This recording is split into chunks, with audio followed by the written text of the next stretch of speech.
Patrimoine. BFM Business partenaire. Sommet BFM Patrimoine, 4e édition sur BFM Business.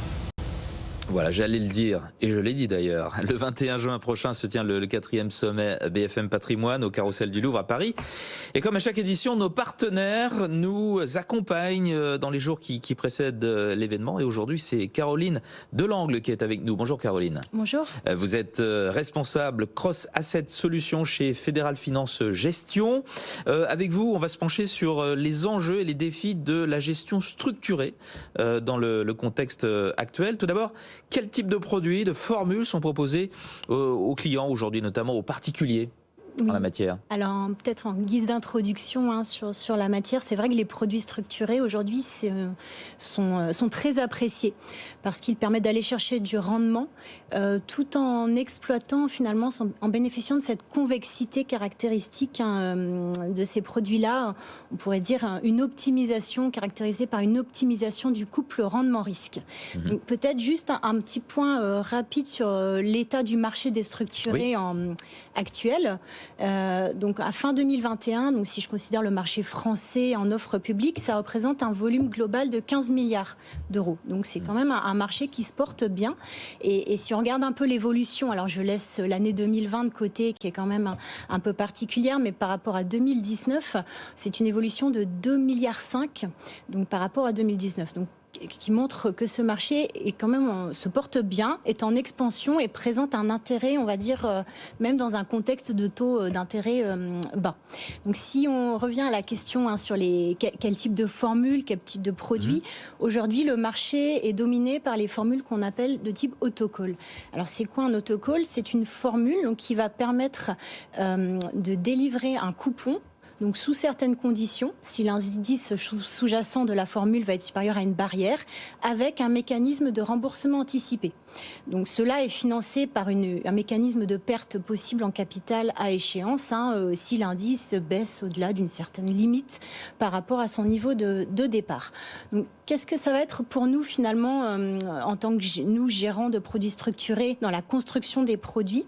On va aller chercher à exploiter cette convexité, on va dire au mieux possible.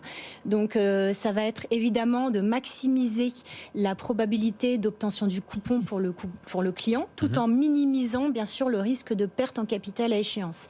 Et aussi de proposer des produits bien sûr qui s'adaptent au niveau de marché. Sur des points hauts de marché, bien sûr, on va aller chercher des produits avec des barrières de rappel plus basses, avec aussi des mécanismes de protection additionnels tels que par exemple la mise en place de systèmes d'airbag qui permet de récupérer ces coupons même dans un scénario de forte baisse de marché. Et au-delà de ça, notre rôle aussi en tant que gérant, ça va être d'exploiter au mieux les opportunités de marché qui vont se présenter. Alors, quand d'opportunités de marché, j'entends par là les dislocations de certains paramètres de marché, comme par exemple une forte hausse ou une hausse de la volatilité implicite qu'on peut rencontrer pendant une période de stress de marché. Ça va être exploiter un écrasement des dividendes futurs, ça va être aussi bénéficier par exemple d'un écartement de spread de crédit, tout ça pour booster finalement le produit. Dans le contexte actuel, on voit des gammes de produits qui font leur transformation ESG. Est-ce que l'ESG est compatible avec ce type de fonds sophistiqués ? Alors, c'est vrai que c'est pas, de premier abord, c'est pas simple. Donc, il y a tout un contexte réglementaire avec la réglementation disclosure ou SFDR qui a imposé des nouvelles obligations en termes de transparence, j'allais dire, pour les asset managers de façon générale. Et du coup, peut-être rappeler pourquoi c'est complexe pour un fonds de ce type-là, parce qu'on est dans la gamme des fonds dits synthétiques. C'est-à-dire qu'on va investir dans des actifs au bilan qui vont être différents de l'exposition, puisque la performance de cet actif va être swappée contre la performance d'un actif au hors bilan qui fera la valeur liquidative du fonds. C'est pour ça qu'on dit que c'est sophistiqué. Tout à fait. C'est sophistiqué parce qu'on a recours à des instruments dérivés qu'on appelle total return swap, etc. Donc il y a vraiment cette nécessité, et c'est là l'enjeu, de démontrer qu'à tous les niveaux, on a une traçabilité en termes de maintien de la caractéristique extra-financière. Et nous, chez Fédéral Finance Gestion, et on pense que c'est tout à fait possible de combiner des offres techniques et sophistiquées et pour autant de respecter les articles 8, disclosure, voire même des labellisations. Alors, donc c'est compatible. C'est compatible. Donc comment on fait en 4 points rapidement ? Alors, petit 1, on va chercher à créer des indices sous-jacents de nos formules avec des approches soit ESG au global, soit des approches E, S, basées sur certains piliers. Donc ça, on va construire des indices avec nos recherches ESG et en lien avec des providers d'indices. Donc ça, c'est le premier axe de développement.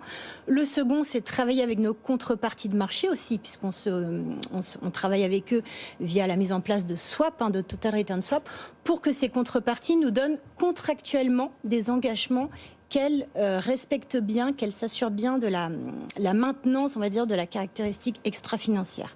Troisième point, c'est d'être, on va dire, d'avoir une démarche ESG à l'actif et au hors-bilan. Et quatrième point, va plus loin, c'est même revoir un peu nos méthodes de gestion en s'orientant vers de la réplication physique et en investissant directement, finalement, à l'actif dans les titres qui composent les indices sous-jacents de nos formules. Avant de parler des solutions que vous pouvez proposer, très rapidement, les thématiques sélectionnées. Oui, alors, en quelques mots. En quelques mots, donc on a fait, comme un peu tout le monde, notre virage des indices Eurostoxx 50 et CAC vers des indices, on va dire, ESG. Donc on a commencé par des indices ESG au sens large, exploitant les 3 piliers. Et assez vite, on s'est concentré sur la thématique E, avec la création d'indices thématiques low carbone. Là, on réfléchit aussi à la thématique PAB, Paris Align Benchmark. Et on travaille aussi, on est assez convaincu que la thématique sociale est une thématique qui est assez porteuse.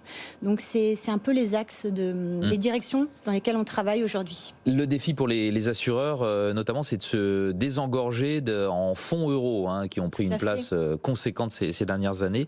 En tant qu'asset manager, quelle solution est-ce que vous leur proposez ? Alors, en fait, en tant qu'asset manager, on a un cahier des charges qui est assez précis. 3 points. On doit construire des UC liquides, liquidité quotidienne, protégés. Donc le niveau de protection, il va être mesuré par le SRRI, c'est-à-dire que ces UC-là doivent avoir un SRRI maximum de 3. Et un SRRI, pour ceux qui ne savent pas, niveau de risque, c'est l'équivalent du SRI. Voilà. Okay. Et elles doivent apporter un objectif aussi de rendement, on va dire, stable et régulier dans le temps. Alors net de frais de gestion, nous on cherche à construire entre du 2 et du 3% par an en moyenne.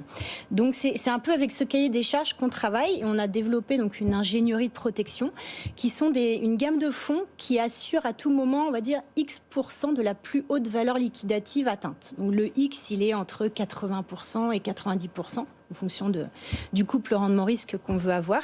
Et donc, c'est basé sur des techniques finalement assez connues qui sont utilisées depuis plusieurs années, comme la gestion de portefeuille, la gestion à coussin, appelée aussi. Mais toute l'innovation, finalement, et ce qu'on va chercher à faire, c'est de réduire cet écueil. L'écueil de ces gestions-là, c'est le risque de monétarisation, en travaillant en amont de la gestion de portefeuille. Et justement, ça rejoint la thématique des structurés. On va adosser des mécanismes de structuration comme le contrôle de la volatilité, des mécanismes de contrôle de couverture systématique du risque qui vont faire que, au final, on aura quelque chose d'un peu tout terrain et qui va répondre à la demande. Merci beaucoup Caroline Delangle d'avoir été avec nous, responsable Cross Asset Solutions chez Fédéral Finance Gestion, dans le cadre de ce 4e sommet BFM Patrimoine qui se tient le 21 juin prochain. Sommet BFM Patrimoine, 4e édition, mardi 21 juin sur BFM Business.